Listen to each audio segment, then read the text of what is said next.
may silang disengage potential din, di ba? Because like, let's say they get a pick or they get into a team fight that they don't want to get out of. All he has to do is drop that Chronosphere and then just escape. The answer will be the Tuskar. Direk, pwede bang pakihina na lang ng audio namin? Medyo gumagano na yan. Thank you so much, Direk Lecky. Binabati natin si Direk Lecky. Ayan, binabati rin namin si paring Abiel na nandito sa nakasama natin. Tuskar. Okay, pare, tatapat sila dito sa pick-off. Itong side ng Detonator. So this will be an offlane clockwork. Yeah. Tuskar, pwedeng support siya dito, and the Jakiro. Ice power ang ihahatid nila dito, pare ko. Ang dami nilang pang-hold dito. Pwede mahuli kagad yung Batrider, pwede mahuli kagad yung Sand King.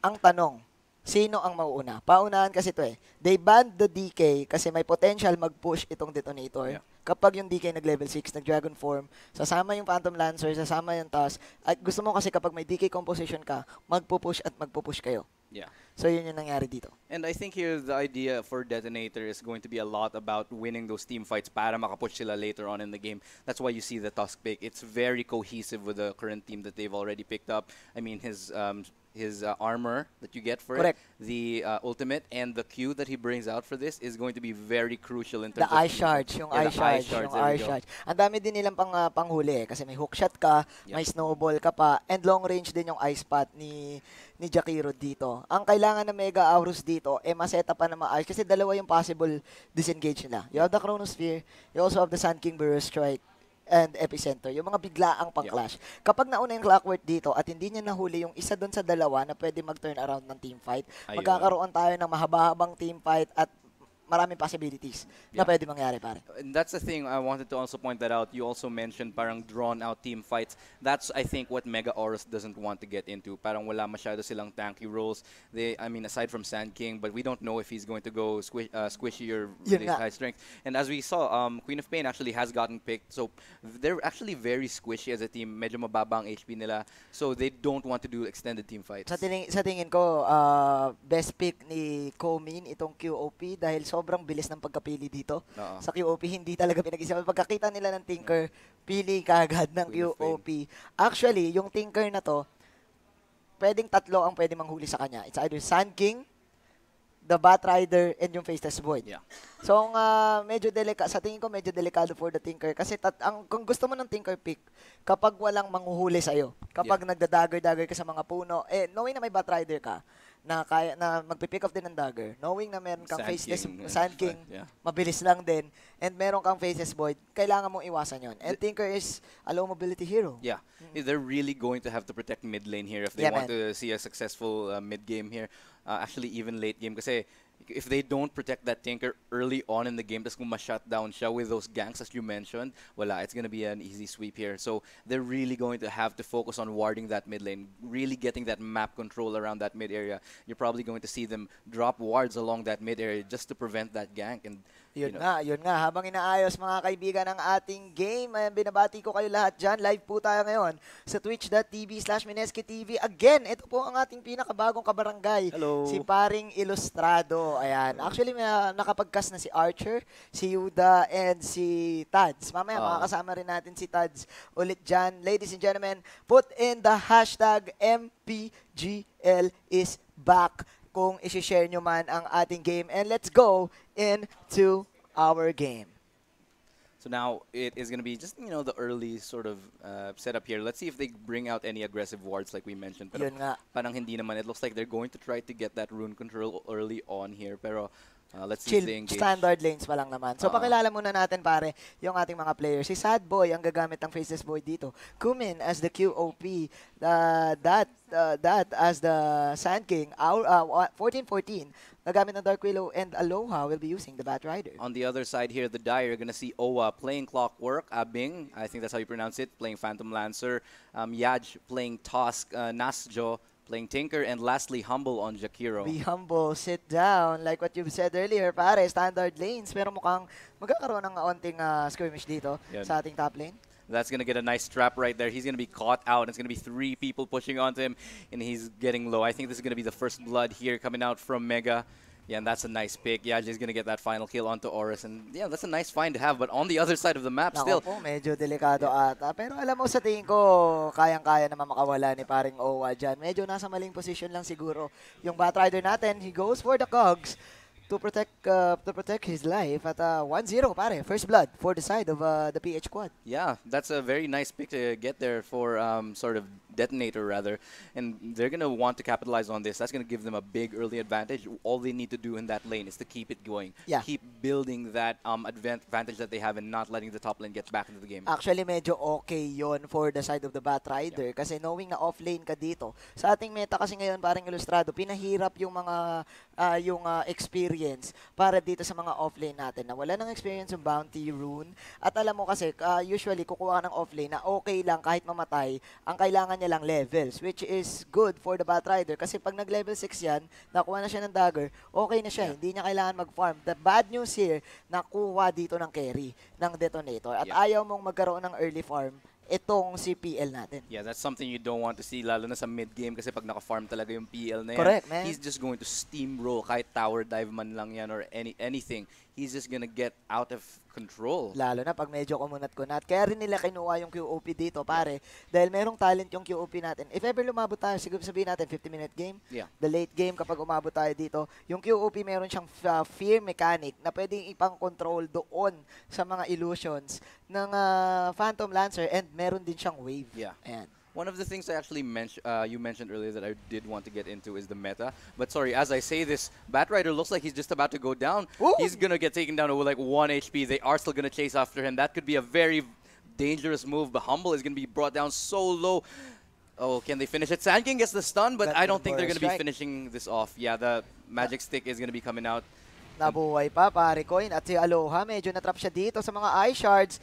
And hindi na makakapag-high si Aloha dito. Medyo maling re-engage yun galing sa Mega. They should have just fell back at that point. Correct ka knowing dyan. that there's 3 players waiting for them. Pero I think they got greedy. Yeah, you don't underestimate the power of the toss. Yung toss kasi, kahit level 3, kaya niya nang lumaban sa'yo before the 10-minute mark. Tsaka parang napakalaki ng, I think there was a little bit of a communication issue whether they were going to dive into that tower or not. Kasi isa lang yung pumasok eh. Yun nga. Isa lang yung pumasok sa tower na yun. So, si Jakiro lang. Oo nga. So, hindi nila nakuha yung kill na yun. And that's gonna be a 2 kill advantage rather. Again, experience-wise, para kay Abing dito. Ang interesting dito sa Detonator pare, nasa meta kasi tayo ngayon na 2-1-2 na yung setup ng lanes. Hindi na uso yung 3-1-1 na ginagawa nila or ngayon. Yung jungle dati nawala na rin yun eh. Kasi sobrang baba na ng XP na binibigay ng jungle eh. Yeah, man. Nawala na rin yun ngayon. So, ang gusto kong makita kasi dito, tatlo pa din sila. They're trying to negate the Brutus Gaming para sa Mega na mawala ng farm talaga yung Batrider.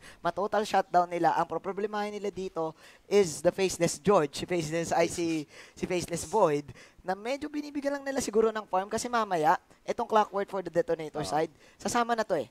Ang pwedeng magsama-sama dito na 4 is the Jakiro, the Toss, the PL, the Clockwork. Iwan lang nila yung Tinker.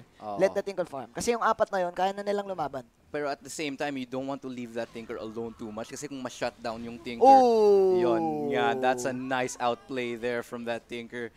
Nasjo. Wow, that was a clutch, clutch laser, pare. Laser, Napakaganda. At hindi siya March of the Machines type build. Talagang gusto niyang tapatan yung aggressiveness ng QOP dito. Meanwhile, si Abing, half health siya dito, mga kaibigan. Okay, so medyo wala nangyari. By the way, sorry, Direk, pwede pa kilakasan yung in-game sounds natin? Ayan, thank you.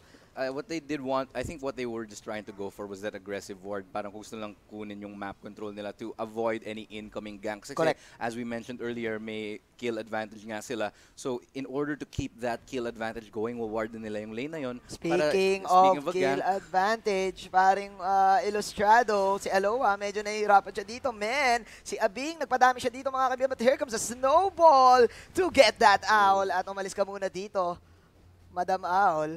Meanwhile, naku po, mukhang patay pa ata si Jackie Chan doon, ladies and gentlemen.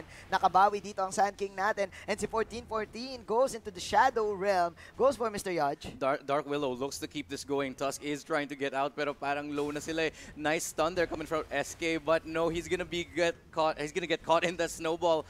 And there's gonna be just so much damage here. 5 kills. Finally, a nice trade there coming out. It's going to be a 5-2. That's a decent trade, I think, but it's still going. They're still looking for more blood here. Man, unfortunately, nabuhay na yung Owl Rider natin Yeah. doon sa laban na yun. Masyadong na-extend yung team fight. Siguro ang ganda rin ang ginawa ng Dark Willow na nagpa-level muna siya sa bottom lane para hindi rin siya kagad mapatay dito. Sobrang helpful ng Shadow Realm mechanic ng Dark Willow na hindi mo siya manonormal, mga kaibigan. But still, the gold lead and ay nasa side ng Detonator natin dito. Yeah, there's still 1K up and it looks like they're just gonna hold on to it. That trade top lane, I think it's still favoring a Detonator. Kasi they lost their carries and if I'm not mistaken, the only one that they lost was support. Sand King lang, Sand King lang. So okay na okay yun. Oh no, sorry, they lost 2. Sand King once. Jakiro. And Jakiro, yeah. Jakiro. But those are supports. At alam mo naman, the main job of a support ay mag-sacrifice. The sacrificial player, mga kaibigan. So medyo mahirapan nata pa dito ang Mega makahabol. By the way, Direk Abiel, pakibukas naman muna si paring Tadeus. Who's going to be joining us later on if you want to watch him cast. But as I say this, the nice stun does come out for SK.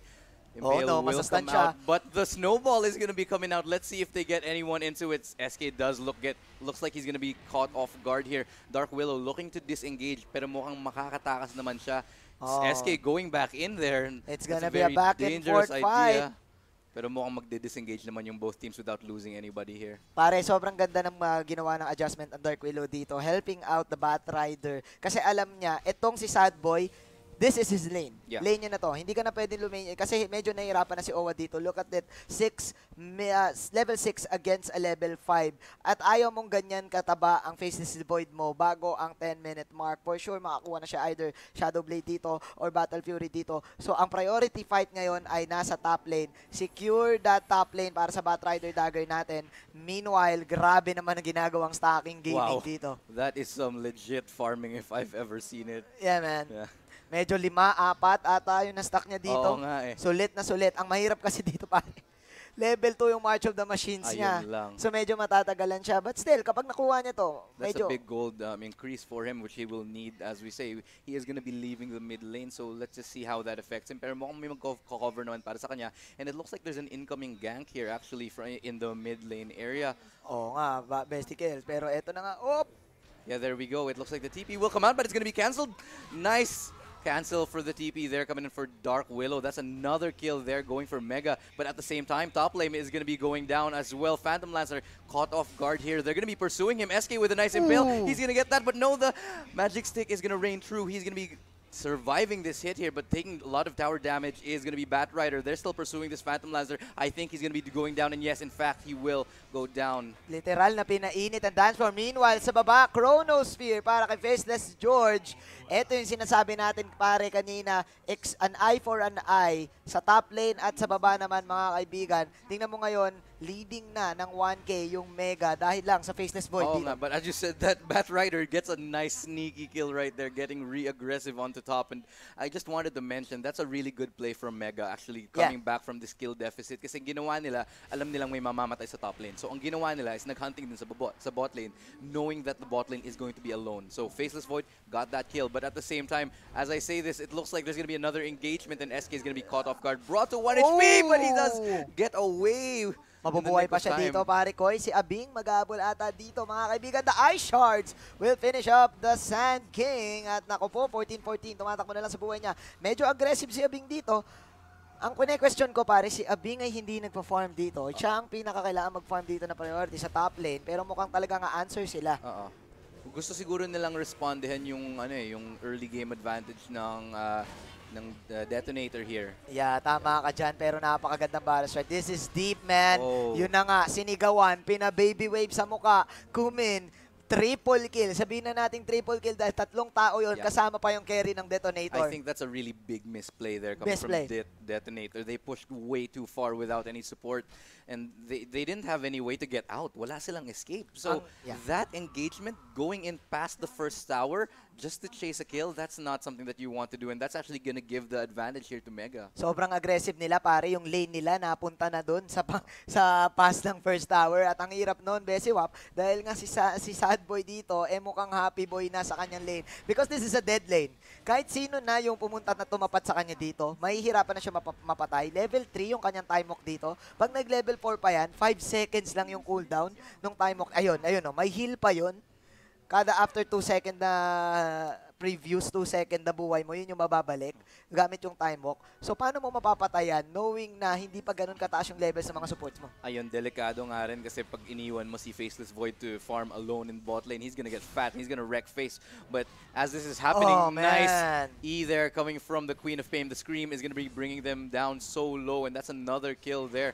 Coming from Mega, the aggression is gonna be non-stop. It looks like the momentum has really swung in favor of Mega at this moment. Sobrang mali yung misplay talaga na nangyari sa top lane na overextension sa side ng Detonator. Yun na yung pinag-usapan natin kanina. Isa sa mga win conditions nila dito, ma-shutdown yung Bat Rider. Ang problema, hindi nila na-shutdown dahil tumulong yung Dark Willow. At ang gusto ko kasi makita dito, yung Clockwork, kailangan niya na sumama. It's either pasamahin nila yung Clockwork o sila yung sumama sa Clockwork. Mag-secure siguro ng bottom lane. Kasi tingnan mo, sobrang sinecure nila yung bottom lane. Defensive wards ang nilagay. Aggressive wards ang nilagay ng Mega sa bottom lane dito to prevent any ganks na pwedeng gawin kay Sad Boy.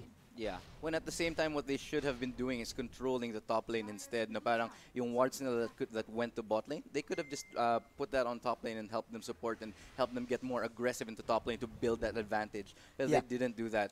Yun ang mahirap dito. At tingnan muna natin dito. Naku po! Another one. Sabi nga ni DJ Khaled, 14-14. Another one. Will get Owa in the bottom lane. And it looks like the Mega are starting to run away with this. Medyo na outclass na yung Detonator dito. I mean, the thing is, parang nadala sila masyado early game dahil sa advantage nila. Naging overconfident sila to the point that they're tower diving to the second tower kahit may tower 1 pa rin eh. Yun nga ang pinagtataka ko dito, pare ko eh. Pero teka lang, nakakuha ng isang kill na naman. Oh no, this looks bad dahil yun yung tinker natin, mga kaibigan. Problema ko ang questionable para sa akin dito, parang ilustrado. Si Owa kasi, yung Clockwork, usually position 4 yun. Side ng Detonator. So siya ngayon yung nasa offlane. So meron yung nagtataka lang ako kung anong playstyle to. Meanwhile, top. That's a nice pick to find. SK is gonna get that nice epicenter though to trade it out. Pero 2-1 trade yun. I mean, Mega still came out of that on top even though that they got that pick because they got Tinker in mid. And that's a carry din para sa kanila. Tinan mo, patay din yung PL natin dito, pare.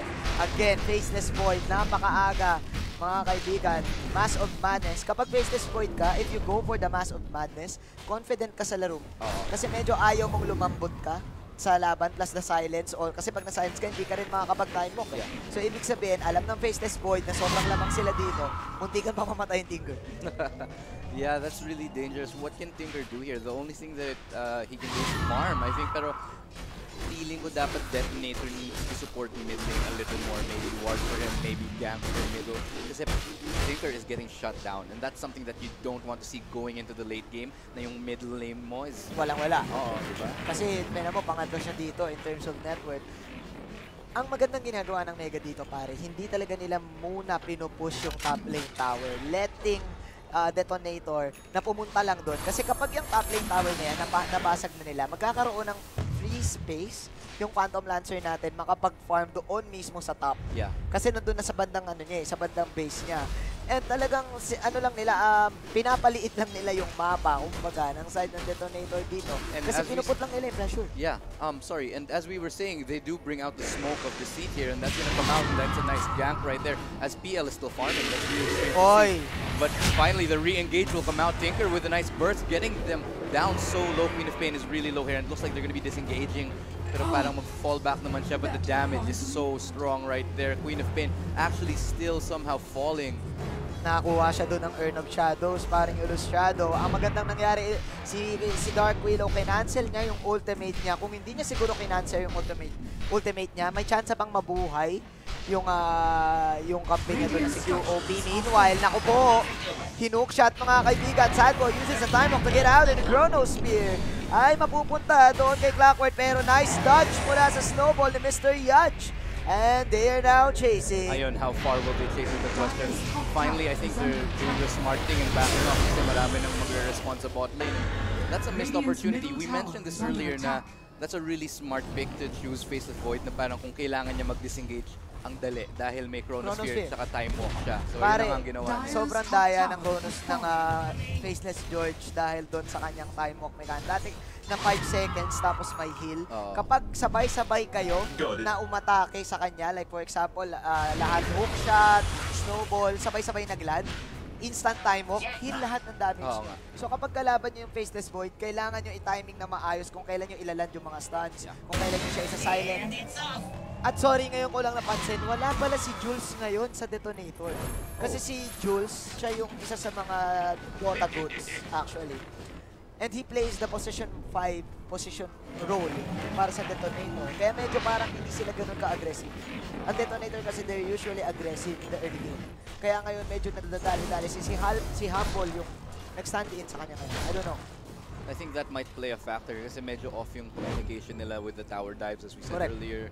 So that might be playing a role na off yung synergy nila. And medyo, no? I mean, looking at the gold deficit na nga, it's already getting a little bit out of control. 5K ahead here is, you know, Mega over Detonator. That's starting to swell to a point that might get out of control here. Eto na pare, binasag na ng Mega yung top lane. So kung binasag na nila yung top lane dito, tingnan mo naman yung aggressive wards nila doon sa bandang jungle ng Detonator, preventing that PL to farm. Like what we said, pag nabasag yan, may chance na yung PL makapag-farm kasi medyo malayo-layo na yan eh. Pero tingnan mo, secure the vision para pwede kayo mag-dive in. And as I say that, the engagement is gonna come out. All of the spells are gonna be expended here. Don't know if they can find anyone yet. Bat Rider's still lingering here, but it looks like it's gonna be another disengage. Mukhang pinahype lang tayo, pero hindi naman sila maglalaban, I think. Oo nga, pero tingnan mo naman kung gaano talaga nila sinisecure yung top. Ayaw talaga nila bigyan ng space yung Detonator dito. Yeah. And I think Mega is actually playing this smart. They're getting the map control and they're disengaging. They know that they don't necessarily want to get into a team fight that might go into the advantage of Detonator.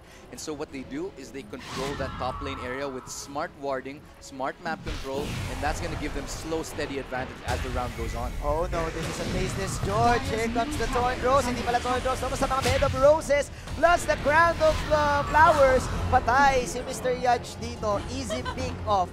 Kasama pa yung Chrono Boy doon, parang. Yeah, and that's what we were talking about here. The picks nga coming into play here for Mega. They're actually getting the picks because they have such good map control lalo na sa top lane. They have all the information that they need, and that pick gets them the mid tower as well. So that's 2 towers down for Mega right now and none at the moment for Detonator. Ang hirap nito, yung mga Pinoy squad dyan. Sa tingin ko, kumapit na kayo ngayon sa mga garters ng brief ninyo kung gusto nyong manalo. Yung mga idol nyo na PH teams. Kasi si Owa ay nandito. Here you go, the epicenter plus the Chronosphere combination for Mega will secure the death of the Tinker. And there you have it, 15-10, parang Ilustrado. And that was also a better trade again for Mega because again, it's SK who fell and at the same time, it's Tinker who fell on the other side. So Mega, even though it doesn't look like it, even though they're only 5 kills up, these kills are always, and these trades are always going in favor of Mega. Like every single engagement is won by Mega. Talagang pinatunayan lang nila na Mega form sila dito mga kaibigan at ayaw mo talagang lumaban kapag Mega form ang kalaban mo. Pero tingnan natin dito, PL Abing. Medyo nagtatry, eto hindi na siya sumasama. Around ilang earlier kasi kanina sumasama siya. Ngayon parang medyo nag-farm na lang siya dito. Medyo late pa nga yung kanyang item dito, which is yung Diffusal Blade. Malevolence na yung QOP natin. Habang sinasabi ko yan, let's have an item check muna siguro. Paring Ilustrado. Malevolence plus Shadow Blade, Mass of Madness for Sadboy. Sobrang secured na ang buhay ng dito, ng Faceless George. Yeah, and it looks like they're going to be sort of slowing down a little bit here. Mega knows that they have advantage, and so they will just look to bleed out Detonator. Hindi naman nila kailangan mag-over-engage, over-commit to any tower control, any map control. Kasi pwede naman nilang hawakan yung advantage nila, and then they can just farm and go into the late game with this advantage. But as I say this, the smoke camp will come out, and that's going to be the wall response landing, and so much damage is going to be coming out. Time Walk does rain through, though, and it looks like Faceless Void will get away, but no, he's trapped in between the ice spikes, and finally he will fall, as well as get another kill onto Jakiro. That was deep, paring Ilustrado, dahil walang mana ngayon. Si Mr. Dark Willow, nag-pop yung shrine, sumakto na nag-cooldown yung shrine. Medyo bad move pa ata sa Detonator, pero joke lang, nasa mali pala ang Mega. Aloha will say goodbye. 3-1. That's exactly what Detonator need, a smart gank to get them back into the game. They got out of that with a 3-1 advantage, only losing Jakiro. So Detonator is going to be so happy what they just achieved there. They're going to be totally happy because they not only got the kills that they needed, but also the map control and also a little bit of the momentum that they Ang maganda rin na nangyari doon, pare, wala tayong nakitang Chronosphere. Medyo nag-alangan si Faceless George mag-chrono doon, knowing na walang Sand King siyang kasama doon, so no combo. Plus, ito yung pinag-usapan natin, muntikan siya mabuhay dahil doon sa time walk niya, pero smart enough si Owa na malaman yon, goes to the backside para i-flank yung Faceless George, inabangan kung saan siya magta-time walk. Pero speaking of Owa, oh no, Mr. Bababol Owa, ay naku po, nahuli siya dito mga kaibigan at patay si Clockwork Goblin. Yeah, and here we go again. It's always been about the top lane on this map, and all the action has generally been going into the top lane area. So we're seeing all the wards, all the aggression, all of the team fights coming in there, except for that one time just now when it's bottom lane. Ang mahirap dito pare, BKB ay ang next item para sa ating Faceless Void. At ayaw mo na mayroong BKB ang kalaban mo, especially if you're a Tinker, especially if you're a Jakiro, or even Thus, na meron siyang, even though pasok yung Walrus Punch, sobrang free space na itong Faceless Void natin. This is the priority target. Ang problema mo dito, kapag umabot ka ng late game, may isa ka pang problemahin, which is the QOP. Yeah. Na isa din sa mga prominent right clickers sa laro ng Dota. Yeah, that's what you don't want to see. Like, especially she gets so strong that if she has that burst potential, it's instant team advantage. One 5 versus 4 na agad yung mangyayaring laban dito. Kaya niya kasi pumitas ng isa, pero huwag natin yung underestimate yung pushing power ng isang Phantom Lancer at isang Tinker. Ang bilis na wala ng tower na yun. Napakabilis na nga lang noon, pare. Medyo nahihirapan yung Mega dito tapusin yung laro, pare. Actually, medyo nag-swing na in favor of Detonator yung momentum. It seems like they got back on their feet and learned how to recover in this game. So they've been actually taking initiative, getting the ganks, getting the tower control. It seems like they're looking much better than they did 5 minutes ago. Kung papansinin mo, ang priority item din ng QOP is the BKB. Talagang gusto lang talaga din nila iwasan lahat ng magic damage ng Detonator. Kasi si Abing, the PL, kahit sabihin mong dito sa lakay, kaya niya lumaban. And still, Detonator forcing team fights. Kasi kapag sila yung napoforce, talagang mapipressure sila dito. Mas gusto nila na nagre-react yung Mega and magdasal na lang na lumamang sila sa clash. Yeah, I think that's a very smart thing because they are a team fight oriented. Dire's top tower is under attack. Playing those skirmishes really well. They Correct. have been playing those individual small fights very well. That's giving them some running back here. Even if Detonator have been performing well in the past few minutes, they're still 2K up. So there's a little bit of way to go for Detonator. Ang mahirap dito, pare, if ever man yung Mega magkamali ng Chronosphere, magkamali ng Epicenter, heavily dependent din kasi sila sa mga ultimates nila. Yung Wave, QOP, yung early game, kasi ang lakas din nila, kaya nila lumaban dito. Pero knowing na hindi mo rin kagad mahuhuli yung Tinker dito ng Chrono, kasi mas ipaprioritize mo yung PL or yung other supports. Knowing na free yung Tinker, pwede siyang mag-laser lang, rocket lang sa dulo. Tapos, hirap din ang Chrono Boy doon kasi kapag tinamaan ka ng laser, mag-miss ka. So, sayang yung second na yun. Yung 2 seconds na yun, ilang hampas na yun siguro for the Chrono Boy. Mga 2 siguro, 4. Sayang yung damage na pwede nyo ma-release. So, kailangan nila ma-utilize yung Chrono ng maayos and yung Epicenter ng maayos. Pag wala yun, maghintay sila ng matagal. 1 minuto yung cooldown, 2 minuto. Ang hirap nun pag wala kang ganung skill. If they do not use their spells correctly, wala silang saying cooldown.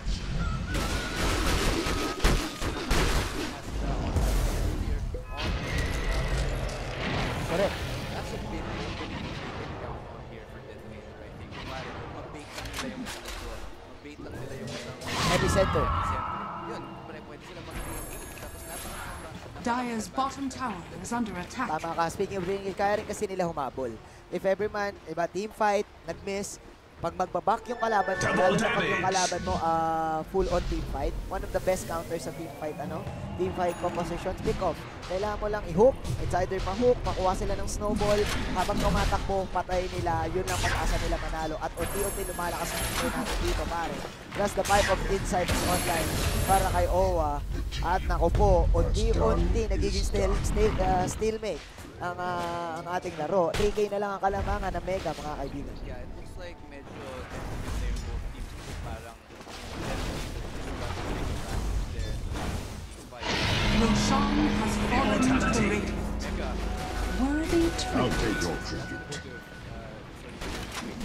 Best actor yung Faceless Void natin. Kunyari, walang nangyaring Roshan na naganap, mga kaibigan. 2K gold lead sila dahil sa Roshan na yon. Plus, nasa kanila ang bola. Sila magdidictate ng team fight. Nasa kanila ang AGs. Mamaya magiging cheese na rin yan. Napakabilis na Roshan para sa Faceless Void. Ibig sabihin, ang sakit ng damage niya dito. The priority item para sa PL natin will be the Heart of Taras. Para kahit paano siya na yung maging ultra tank, lagyan mo pa ng mga pipe, lagyan mo pa ng kung ano-ano pang magic resist items, hindi mo na mapapatay din kagad yan. Yeah. That's so dangerous to see that combined with the Roshan right there.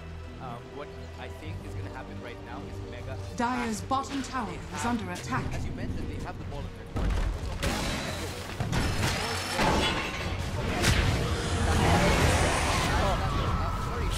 BKB blink out, pare. Napagamit siya ng BKB. This is a fresh BKB. At medyo nasa good news ang side ng Detonator dito. Kasi if ever makapag-BKB ka, yung BKB kasi medyo bumababa yung duration niya kada gamit mo. So medyo nasayang yung BKB ng QOP dito. And look, it still looks good para sa side ng Detonator natin, mga kaibigan. Ang pinagtatao kasi yung Mega, ginagawa nila the split push technique. Imbis na magsama-sama sila dito dahil meron silang AGs. Pero mukhang narinig nila ako kasi napagamit sila ng smoke. Nag-split push yung isa, which is sa tingin ko hindi muna nila dapat gawin. Kasi pwede lang mangyari dyan, yung Tinker kaya depensahan yun eh. Kahit sila mag-isa. So kailangan nila magsama-sama na muna dito. At mukhang eto na nga. Oh no! May ice pot na lumabas, mga kaibigan. They're going to be getting the wall response tonight. Go in there, but the Chronosphere is going to come out. He's going to be taking out so much damage right now. They're going to try to attenuate this, but no, the damage is still raining through. It's going to be continuing as Cross almost goes down, but not yet.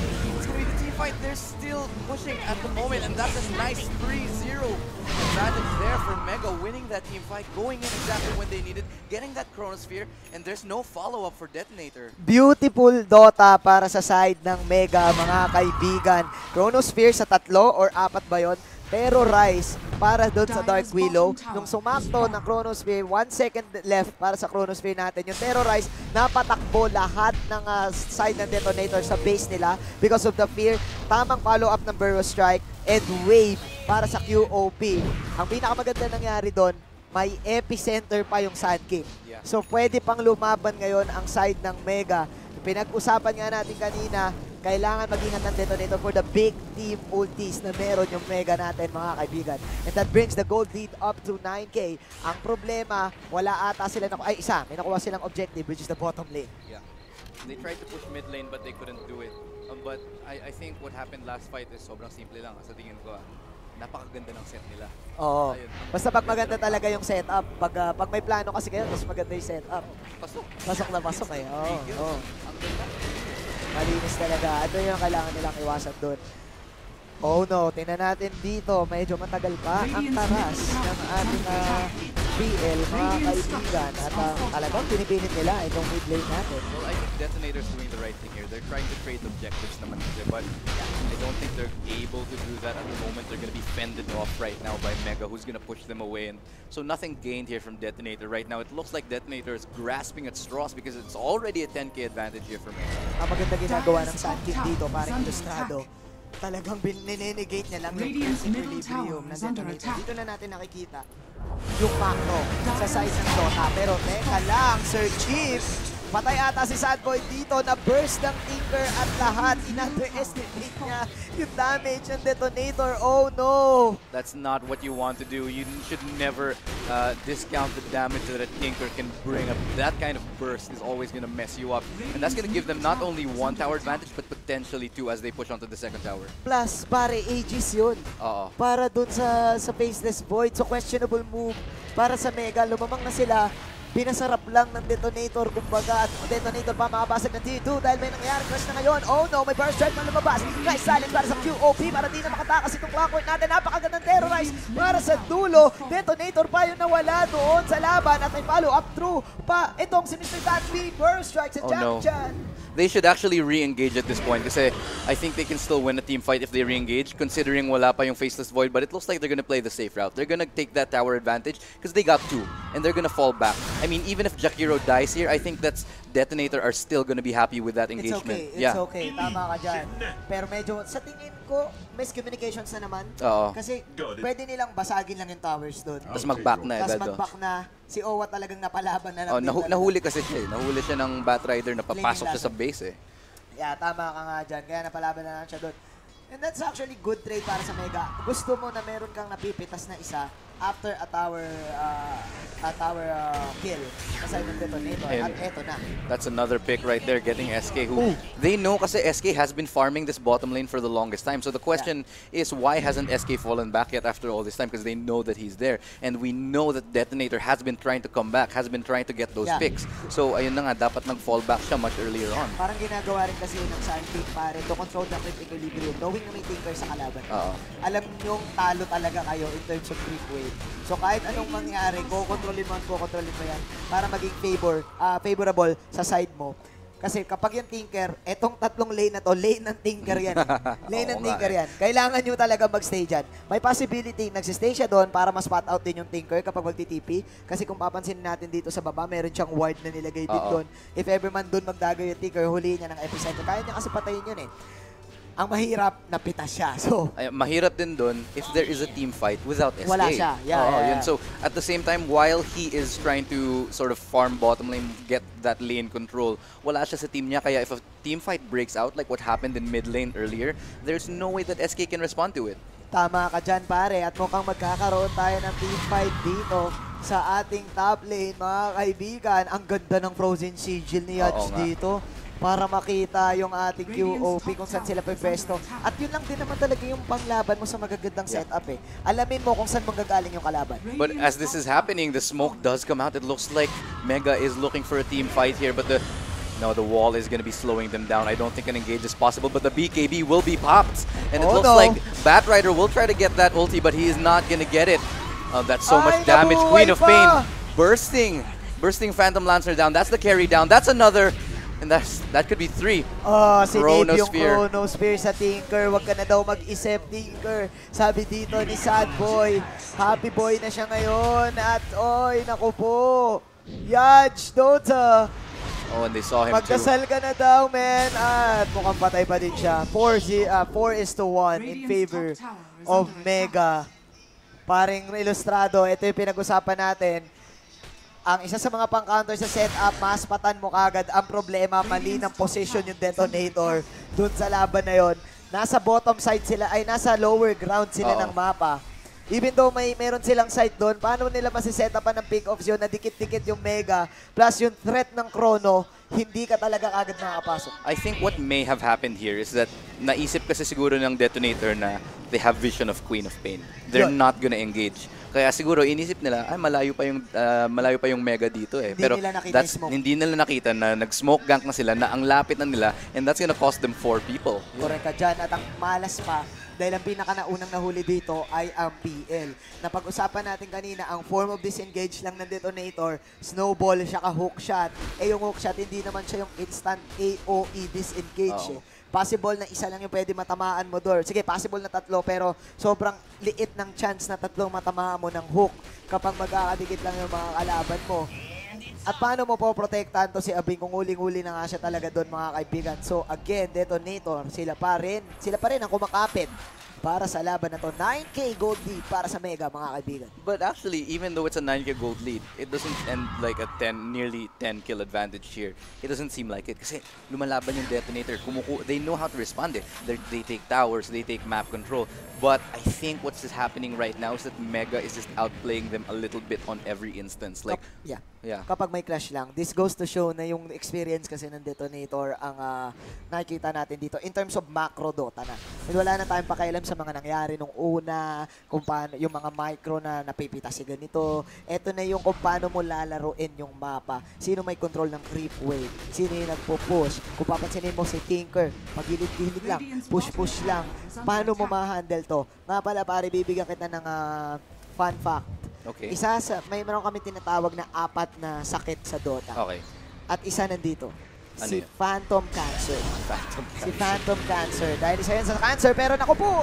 Go ahead. Oh no, mga kaibigan, napakagandang bonus here. Level 15 si Maring Habol dito. Wicked Sig pa si Madam QOP. At mukhang mag-habol pa siya. Shadow Strike para sa clockwork natin. Oh, running for his life. Nag-super yoyo. Wala siyang tinamaan, mga kaibigan. And there you have it. Monster kill plus double kill for the QOP. Hirap na hirap ang Detonator. Man. Yeah, that's another brilliant engage there from Mega. That's a nice, entrance as well. And there's no way that Detonator could have responded to that kasi once the Tinker fell, wala na silang magawa. There's no way that they could have won the team fight. Ang hirap. Isa rin kasi lang yung Tinker, yung miss mechanic ng ng laser din yung sana tutulong sa kanila. Oh man, kailangan wag magdikit-dikit ang Detonator dito sa lahat ng team fight. Ang problema, Team fight composition sila eh. yeah, ang problema din yung yung snowball kasi automatic kasing magdidikit-dikit kayo sa snowball eh. So kahit anong gawin mo, kahit ilang iwas pa yung gawin mo, pag napalapit ka lang ng maling trick sa snowball, lalapit ka na doon, pagkalabas yung magkakatabi kayong tatlo, boom, surprise, Chronosphere. Epicenter. Epicenter. Dikit-dikit pala kayo, kaya hirap. And it looks like they're gonna get Roshan here as well. So 13K gold advantage is turning into a 15K gold advantage as 16K as they look to secure that lead. And they get Roshan, they get map control. Pero this is the funny thing that I'm noticing here. Mega should be able to finish this game now. Yeah, hindi, ito na nga yung sinasabi natin, hindi nila talaga matapos. Yung laro, medyo question. Well, wala rin naman talaga silang pusher eh. Sa lineup nila, hindi ka rin pwede pumasok agad as QOP because you're squishy. So pag papasok ka, pupush ka doon, mahirap din. Faceless Void, sige, sabihin natin may time walk siya, pero sa tingin ko enough yung burst potential ng Detonator para mapatay siya kagad if ever na papasok siya sa towers. At napakahirap, kailangan lang talaga siguro ma-wipe out yung Detonator bago. Do you think at some point that there could have been a GG push earlier on? Kasi parang I think there were like maybe 1 or 2 instances na pwede nilang tapusin but they weren't able to. Talagang nag-farm pa din sila dito. Yun ang siguro questionable move for the side of Mega. I mean, you don't underestimate the PL, man. Ito nga Phantom Cancer. Pasensya na kung sasabihin ko to pero marami na pong napahamak ang Phantom Cancer sa laro natin. Oh, tapusin mo nga pala yung 4 rules mo. 1. Oh man, Phantom Cancer, Ebola Spirit, Ember Spirit, si TB, si Terrorblade, at saka si Justin Weaver. Kasi Weaver Fever. Yun yung 4 na sakit sa mundo ng Dota na alam mo laging may game-changing move. wala. Yeah, that's true. Wala pang in-joker dyan. Pwede. Pwede si in-joker, mga kaibigan. Pero let's have an item check muna siguro pare. Sobrang papunta na tayo sa late game. 40 minutes. Nagkakaroon na rin ng item sa mga support natin. Phantom Lancer with the Manta style. 5 of Inside Vanguard. Ang kunat ni Owa dito mga kaibigan. Ang kunat ng PL natin dito. Pero dito magkakatalo. Kapag itong QOP, pare, nag-level 25, yung fear ng Scream of Pain, yung magiging dito, magiging game changer dahil lahat ng illusions ni PL, babalik sa base. One interesting thing that I think is worth noting is that as we go into the late game, Detonator is actually building, I think, smartly. kasi alam nilang may advantage yung Mega in terms of damage. And so what they're building is HP. Kasi if they can survive the epicenter, if they can survive the chrono, that's a big advantage for a team fight later on. Pero ang tanong, can they survive at all? Ang problema pare, ang dami na rin kasi pang-control ng Mega eh. Kasi yun, the fear.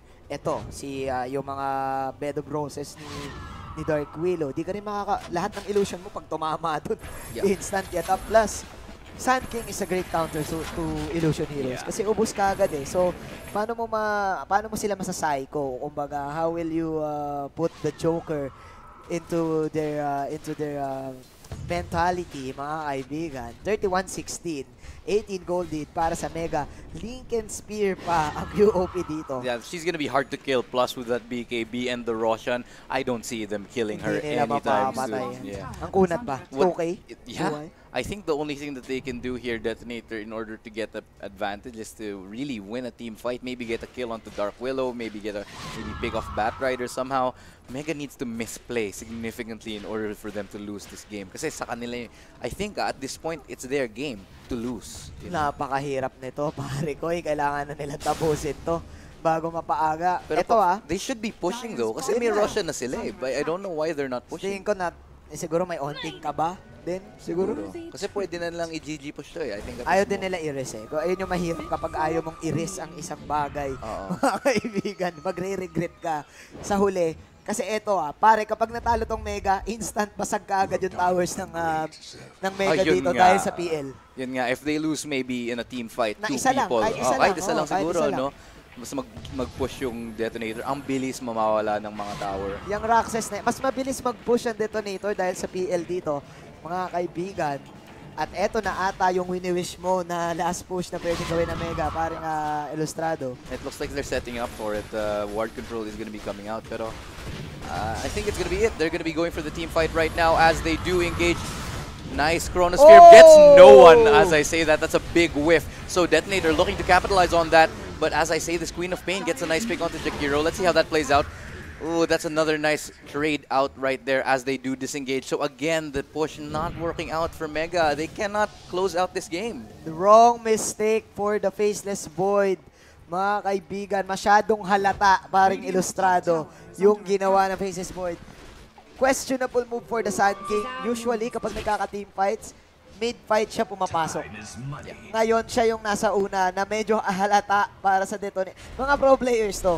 Yung mga reflexes nito, pang mga Spider-Man na, mga pang Peter Parker na yung mga reflexes nila dito. Alam na nila yan na magkokrono ka kapag merong kami inaatake na isa. Ginawa ng Detonator, Mamba out. Alis tayo doon sa Sand King. Binibait lang tayo niyan. Ikokrono tayo niyan. Wala kayong krono. Nakabawi, nakadepensa pa ang Detonator, tumagal ang laro natin. Sa tingin ko, kaya pa ito ng Detonator kasi medyo mukhang nervyoso nga itong Mega at the moment. I mean, they're playing well to some extent, but they really cannot, for some reason, close out the match. I mean, you saw them try just now, trying to make that tower dive. It didn't work out for them. Well, to be honest, they could have kept going with that tower kasi they did have Rush in it. But at the same time, the ages, right? Pero na Crown of Roses, plus the Bedlam Ultimate and another BKB para dito kay Mr. Outrider and the Flaming Lasso. Mukhang mahuli si paring Owa natin dito. But meanwhile, doon sa kabilang side, on the Chronosphere, Normalin mo best, killing spree for Mr. Sadboy, and they are still chasing the Tinker. Pero yung Clockwork pala yung pupunta yung cameraman natin. Terrorize! Saan ka pupunta? Takbo habang may lupa, Clockwork, dahil mamamatay ang Clockwork natin. 2-4-1 trade in favor of Mega. That was a buyback para sa ating Dark Willow. Nako, ito parang naka-deadlock tayo sa game nito kasi anong nangyayari ngayon para sa akin, hindi maka-push ang Mega.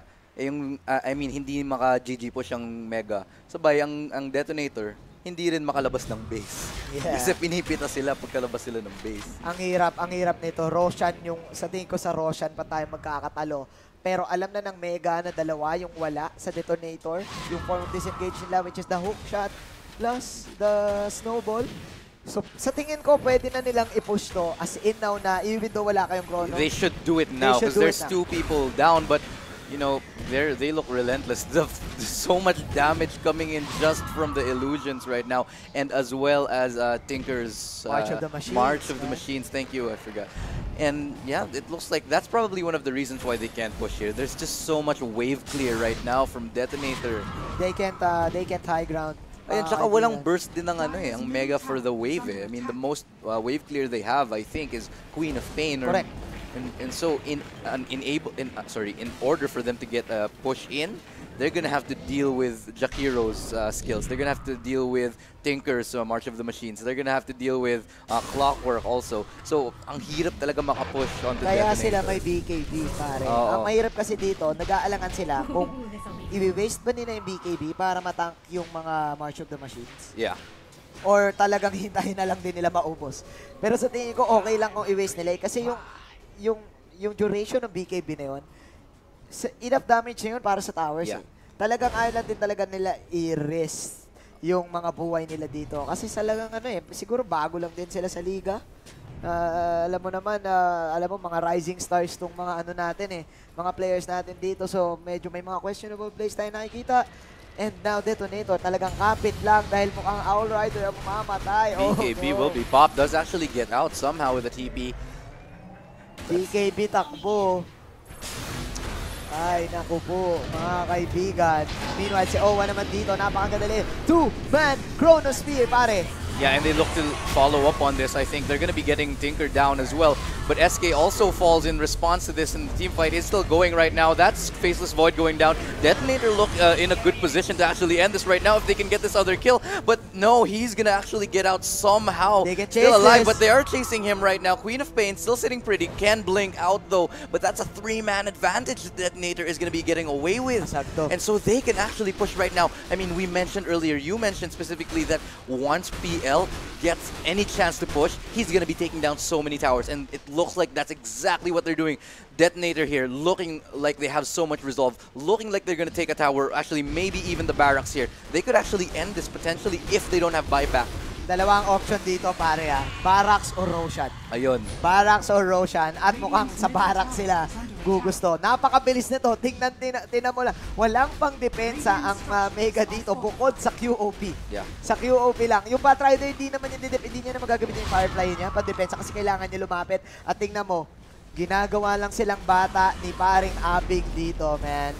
Yeah, so that's gone. That's a dead tower. They could actually go for more here. Oh, but they the don't fear. Yeah.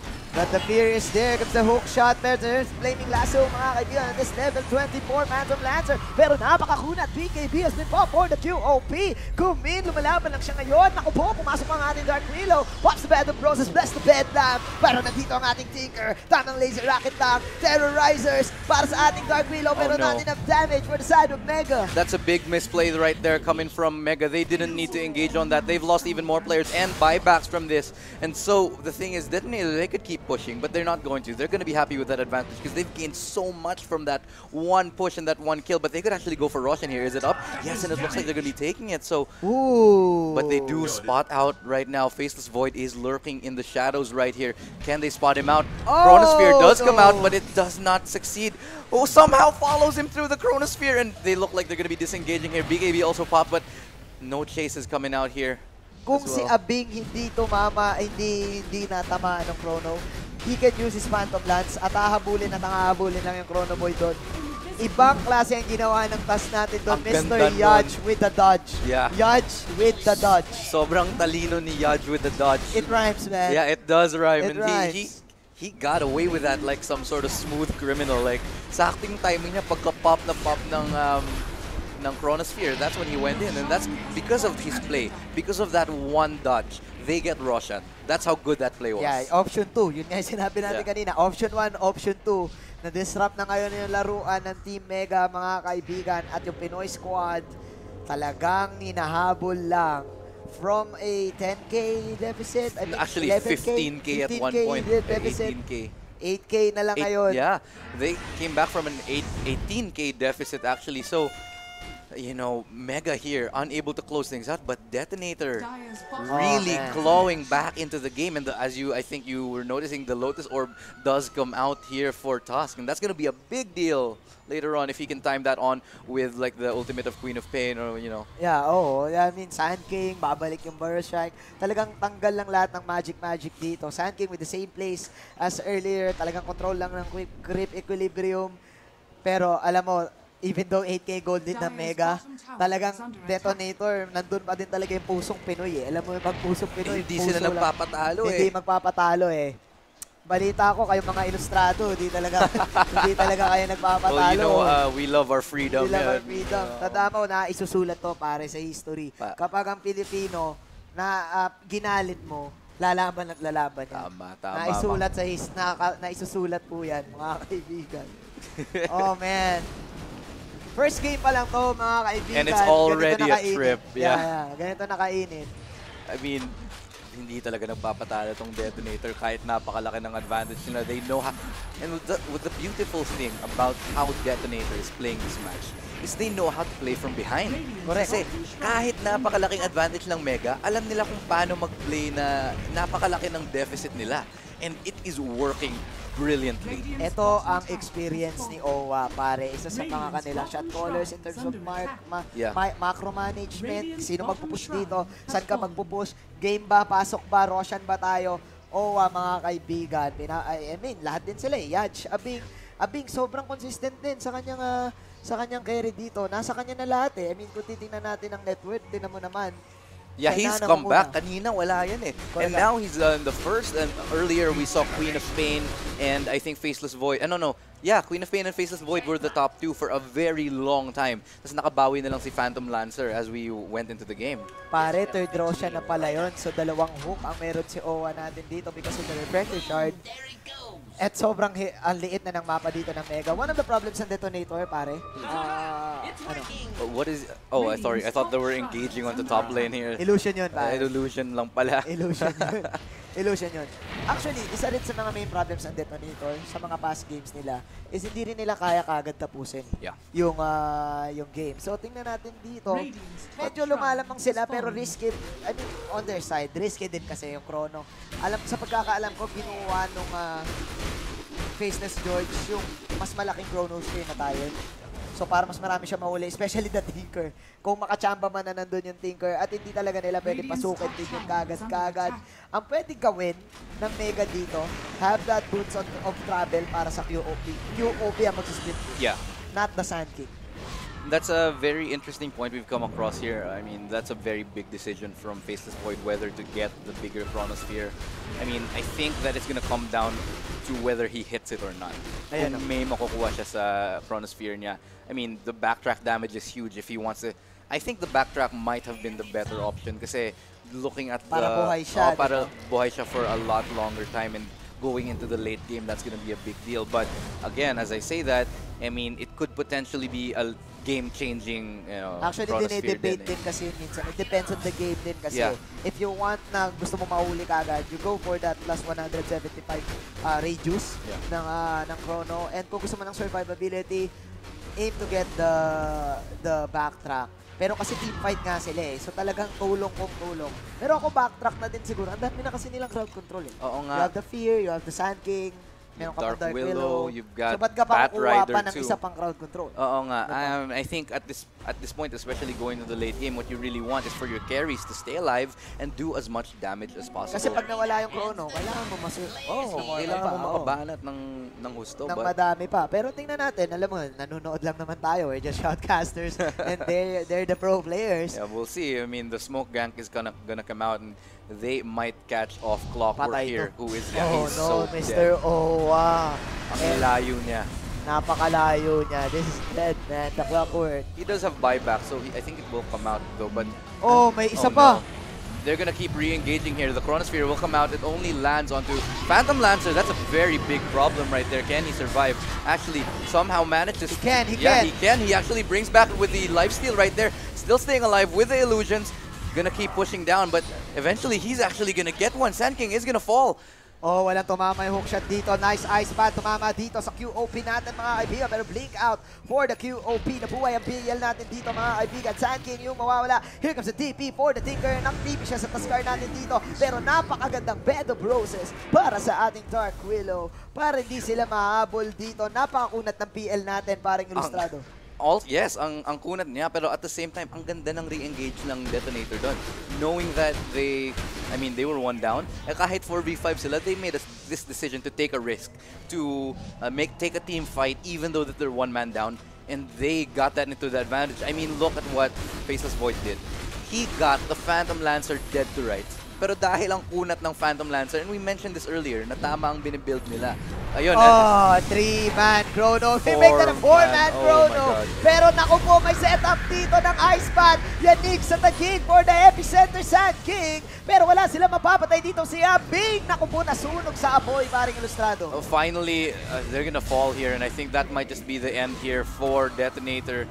That's gonna be 3 people falling. They do have a buyback here, and parang papatagalin lang nila dito yan as they chase him out. Clockwork's still alive here. He's alone though. Will he try to get away? Kaya niya patayin yan actually, pero alam mo may kasama. Wala na, marami na eh. Madami na. Patay na yan. And that's a Clockwork down, mga kaibigan. Yeah, that's 4 kills there. I think that can be GG here if they can. But mayroong may buyback dito. Pwedeng i-force lang ng Mega yung buyback natin. Oo nga. 55-minute game. Buhay pa sila ang titigas. Hindi sila nagpapatalo. Neither team wanting to budge at all. 55-minute game, mga kaibigan, para sa unang laban ng MPGL. Oh my God. Napakainit. Nagba-buyback na sila. Napakainit. Napakainit. Alam mo, malapit na ang tag-ulan.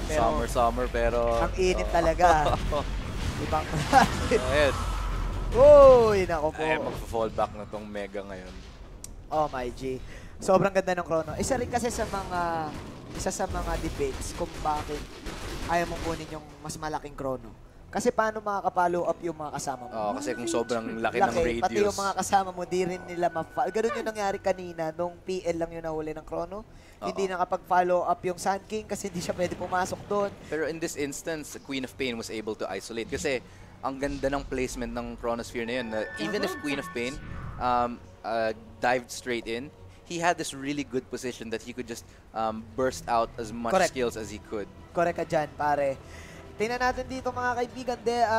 Bloodthorn ang binild ni QOP dito. I guess this is for the Tinker. Alam mo ba yung joke na yun? Ano? Yung paano tinayo ang CSB? Binild. Binild. Ayos ba yun?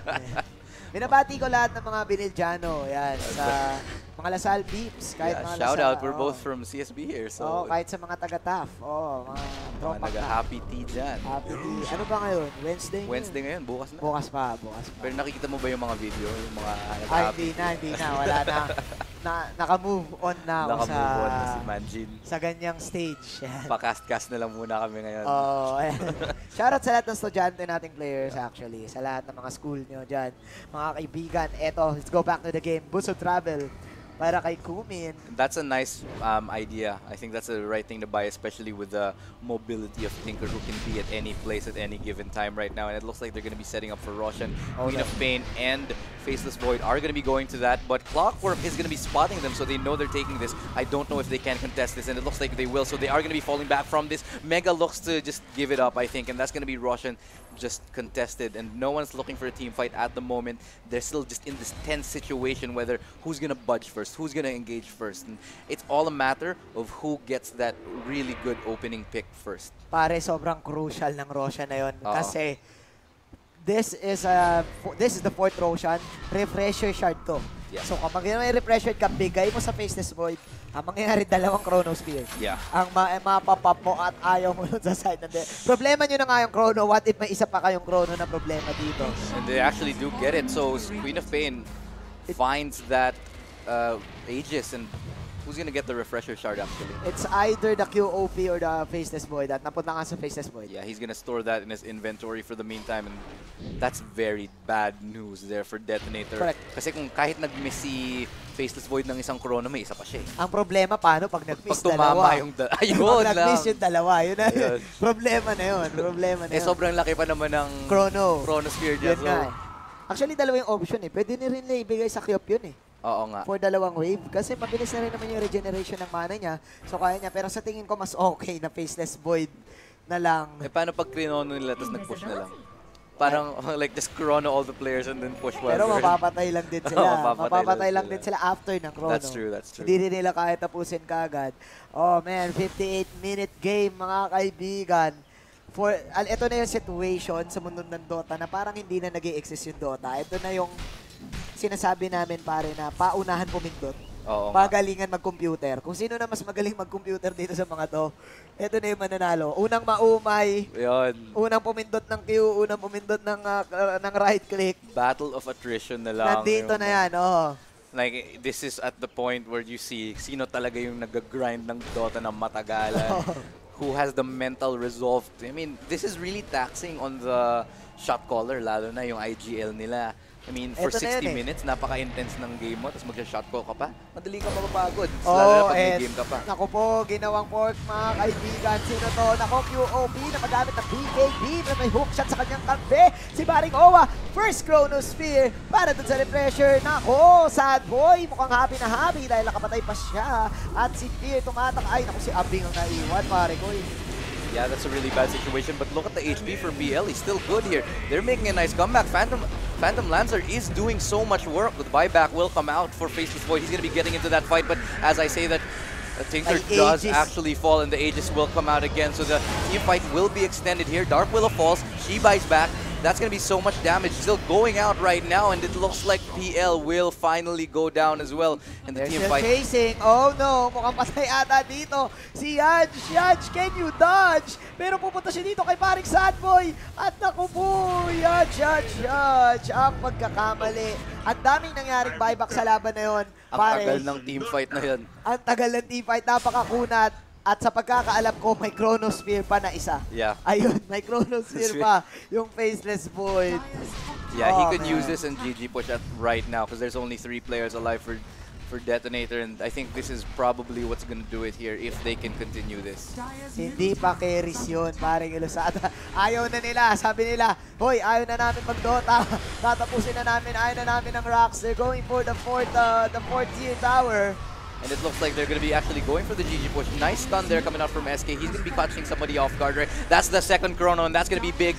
He's actually already caught off Jakiro right there. Now it's all going to be on Tusk. He's alone right now. And that's going to be the GG push here for Mega. Nice effort there for Detonator to hang on for so long and just fight that fight for 60 minutes in a row. But in the end, Mega is going to clinch that out by the skin of their chin-chin-chin. At ayun na nga mga kaibigan. Hi, what a game. 60 minutes para sa unang laban, mga Bobby D. Hindi ko kinaya yun. Paring Ilustrado, sobrang nahirapan ng Mega. Pero to top it all,